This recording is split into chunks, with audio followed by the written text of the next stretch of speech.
Wife is the most amazing mom. She was the most amazing school teacher, and she is an amazing wife. She quit her job. You know, you wonder if you get support from the people that care about you. My wife quit her job to jump on this campaign because she felt like it was that important. And we in the Ryan clan, we've got one rule: no regrets. And my wife quit her job and stood by me, and she traveled with me, and she was amazing. Those of you who got to hear her speak towards the end of the campaign, she was just amazing, and she's my best friend, and I'm a lucky guy. I'm a lucky guy. A lucky guy. And we have 3 beautiful kids that have just been amazing.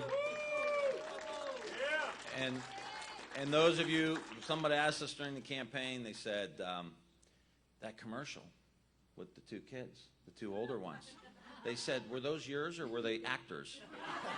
And I said, no, that was really them. You know, one said disgusting and one said, yeah, that's gross when we kissed each other.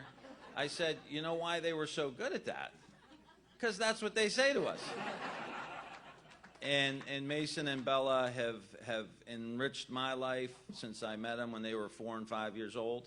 And they have made me a better dad, better stepdad, and a better congressman.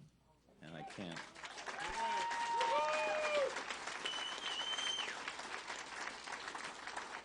And our little guy became...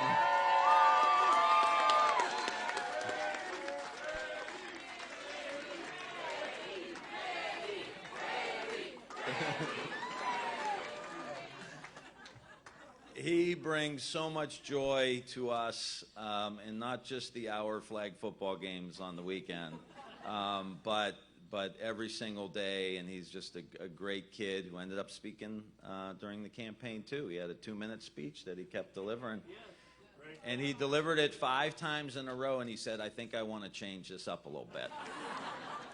He said, "I don't want to say the same thing every time." I said, "I've been saying the same thing every day for 18 months, Brady.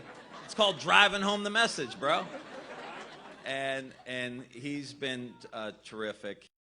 Brady, we love you so much. You're our guy. You're our guy.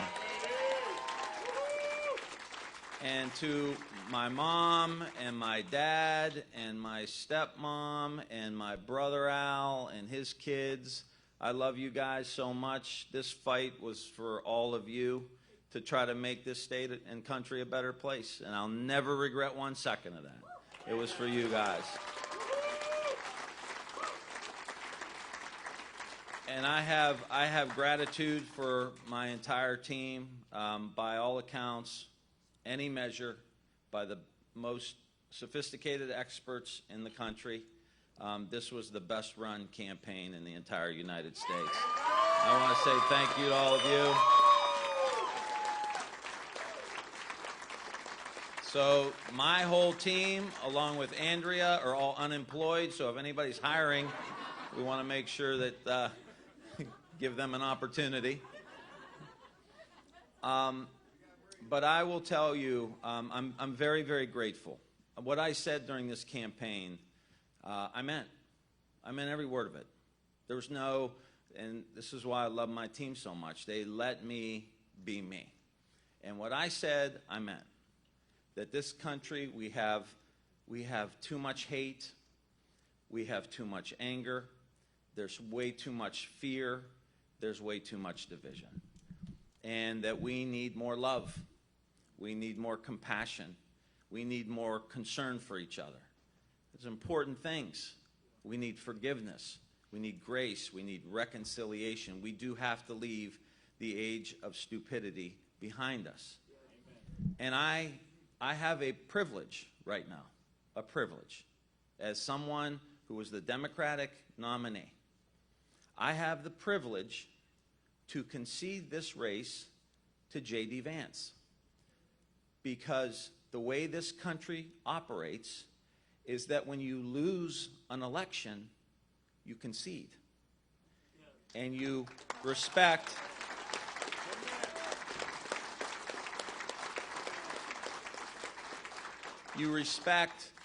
the will of the people, right? We can't have a system where if you win, it's a legitimate election, and if you lose, someone stole it.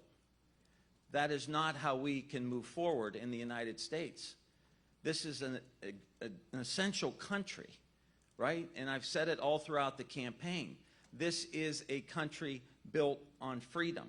This is the essential nation versus China and Russia, countries that don't have freedom of speech, freedom of the press. They have ethnic cleansing. They put their political opponents in prison. And I am concerned that this country, as we move forward, it may get worse before it gets better. But we need good people who are going to honor the institutions of this country that have brought us to this point. And we have an idea and an understanding that the one thing we know for sure, is that our kids and our grandkids are going to live together. We're going to live together. We know that. And the question is, what kind of country are they going to live in? Right? Are they going to live in a country where they're being forced to hate each other? Or are we going to give them a country where we can have honest disagreements, where we can respect each other, even though we may come to different conclusions? That's really what's at stake here. And when I talked about the exhausted majority, I meant it. Democrats and Republicans and independents, good-hearted people, have to fight the extremist movement happening in this country. And that's what the call is for all of us. The highest title in this country is not president. It's not vice president. It's not senator. It's not congressman. It's not doctor or lawyer or quarterback. The highest title in this land is citizen. And we have an obligation to be good citizens. And when I called JD to concede, I told him, I said, you have got to take care of the working class people in this country, because the working class people have been forgotten. And if you got a lot of money, if you got a lot of power, you're good. But it's the working class, and that's why I was so proud of the effort that organized labor put behind this campaign. So proud. And in so many different ways. My favorite was the Toledo IBEW motorcycle gang. The motorcycle gang that rolled around with us for such a long period of time. Let me say just one last thing. We're ordinary people. This is an ordinary family. You know, we're ordinary people. Niles, Struthers, Mahoning Valley, ordinary people. But this country has been fueled by ordinary people doing extraordinary things. And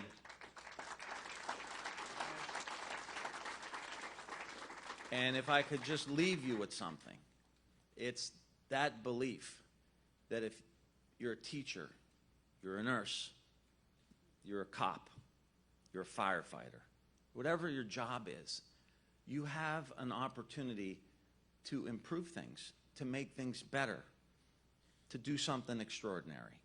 And while it didn't work out in this particular race for the United States Senate, I met so many people that are counting on the leaders of this country to make things better. And there's so many forgotten communities and forgotten families. And it's the ordinary people who have to do something extraordinary. And the challenges are going to be great as we move forward.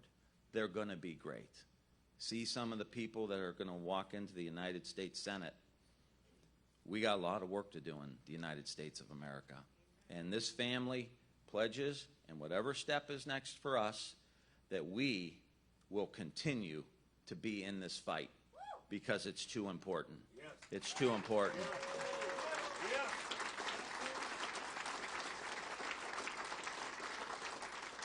And as I look around, I see members of my extended family, my original campaign team 20 years ago, and my staffers who worked with me for 20 years.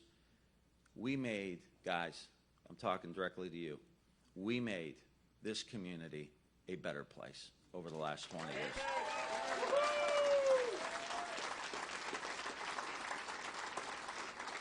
And we're proud of the work that we have done.